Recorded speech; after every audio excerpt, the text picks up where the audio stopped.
আসসালামু আলাইকুম। Hello guys, welcome back to my YouTube channel. তো আজকে আমি যে বিষয়টা নিয়ে কথা বলবো সেটা হলো গ্র্যানির এক তার ছিঁড়া কাজ নিয়ে। তো একটা মানুষের 1% ঘিলু না থাকলে যে অবস্থাটা হয় সেটা আপনারা এই ভিডিওতে দেখতে পারবেন। তো গ্র্যানির মাথায় 1% ঘিলু তো দূরের কথা, জ্ঞান বুদ্ধি কিচ্ছু নাই। তো গ্র্যানি তার জ্ঞান বুদ্ধিহীন মাথা দিয়ে যা করলো তো দেখতে পাচ্ছেন। এই যে উপরে যে প্রেকটা আমাদের জন্য রেখে গিয়েছিল এটা হাওয়ায় ঝুলে আছে। আর গ্র্যানি প্রতিনিয়ত এমন আজাইরা আর শয়তানি করতেই থাকে। তো এই পেরেকটা এখন হাওয়ায় ভাসছে, তো সেই জন্য আমরা খাটের উপরে উঠতে পারি। এই তো দেখতে পাচ্ছি। তো গাইস, এই খাটের উপরে উঠলাম আমরা। ওঠার পরে দেখতে পাচ্ছেন আমরা এটা কিভাবে করলাম।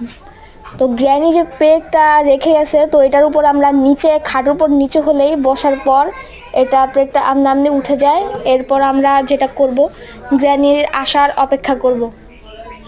তো গ্র্যানির আসার অপেক্ষা করব এখন আমরা, কারণ গ্র্যানির আসার সময় চলে এসেছে। গ্র্যানির আসার সময় চলে এসেছে। তো গাছ দেখবো, হাই রে কি অবস্থা হয়েছে। দাদি দাদি তুমি কি খাও না? তোমার এমন অবস্থা, তুমি কি রোগা পাতলা হয়ে গেছো, দেখতে কি চিকন চাকন হয়ে গেছে। আগে কি গলু গালু ছিলে, এখন মুখটার কি অবস্থা হয়েছে। আরে এই তুমি কোথায় যাচ্ছ? না দাদি যেও না যেও না, এখানে এসো। দাদি কই গেল দাদি? এই তো চলে এসেছে আমাদের দাদি। তো দাদি শোনো, তোমাকে একটা কথা বলার ছিল।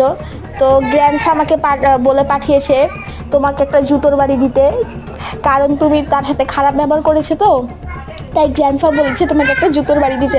তো দাদি কিছু মনে করো না বারবার। তো দাদি তুমি এমন করছো কেন বাদরের মতো? তো দেখতে পাচ্ছ গ্র্যান্ডির অবস্থা, মানে আমাদের গ্র্যান্ডমার। তো এখন আমরা যা করব, তো দেখতে পাচ্ছ তোমরা সহজেই টেকনিকটা শিখে যেতে পারো।